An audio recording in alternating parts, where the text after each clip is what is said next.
Good morning. Unboxing Love. Red Letter Challenge, day 21. We are getting so close. I hope that you are uh, continuing your journey with us in this Red Letter Advent. I hope that it has been a blessing to you.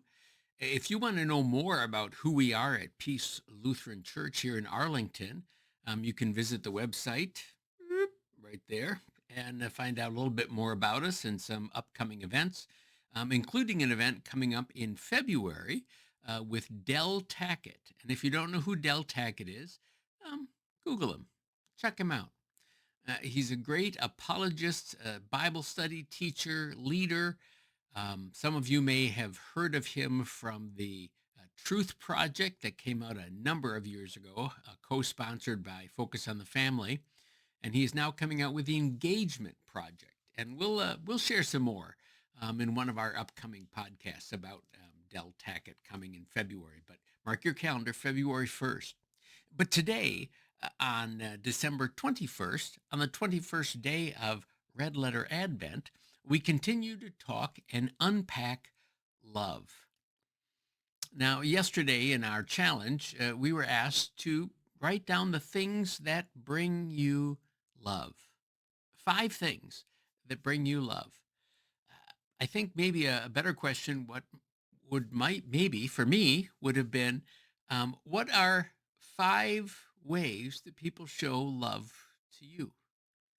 There are lots of different ways that we feel loved. For me, I love to sit at home at night and watch a movie with my wife and split a pizza. Sitting side by side on the couch, eating pizza, watching a movie. That's a great night.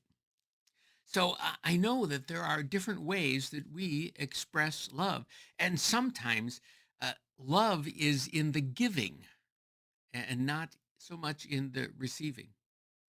Again, Chuck Swindoll tells the story of Chad, a young boy who was a little shy, a little awkward, a little quiet. He came home one day and announced to his mom, "Mom, I want to make a Valentine's card by hand for everybody in my class, all 35 of them." She wished he hadn't said that. She'd watched him come home from school. She'd watched him interact with the kids in her class, and many of them ignored him completely. He always, when he got off the bus, was walking 10 steps behind the rest of the group. He was kind of a loner, left out, and sometimes they even made fun of him and picked on him. And well, she wasn't sure this was such a good idea, but she encouraged it anyways. She bought paper and glue and scissors and markers, and they began to work. And for 3 straight weeks, every evening, he worked on these handmade Valentines until finally he had 35 Valentines done.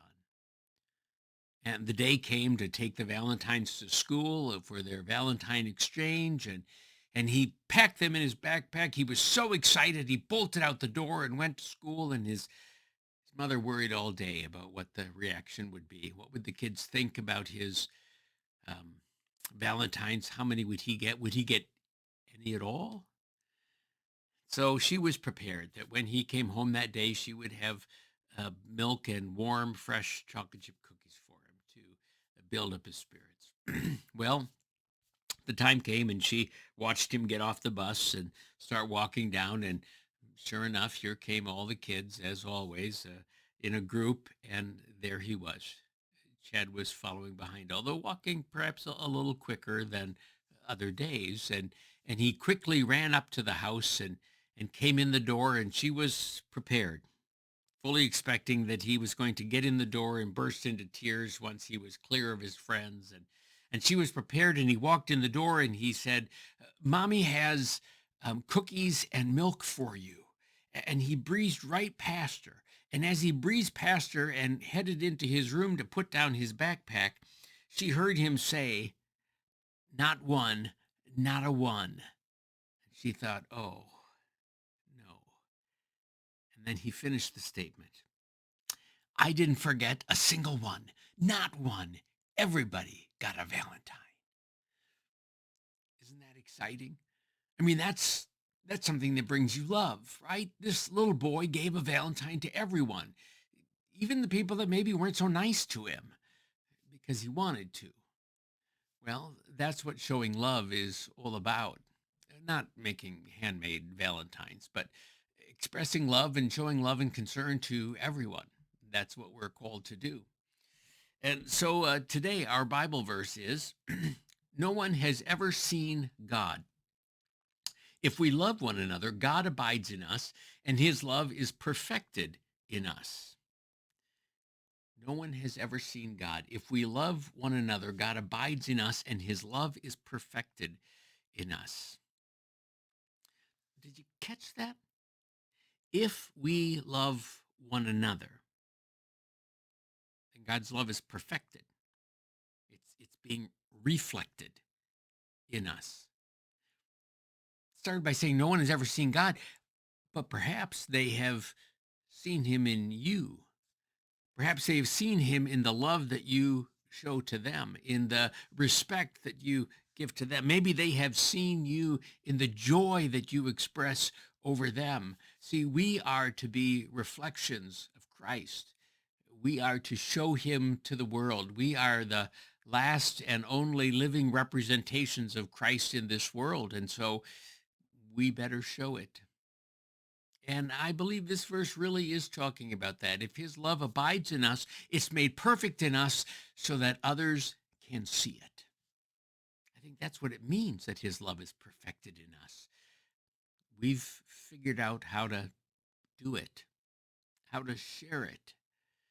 So let's keep practicing our love this week, love for one another, as God commands us to do. And all this time, have no fear. He loves us dearly and deeply. Well, I hope your journey's going well, and we will continue again as we get even closer to Christmas.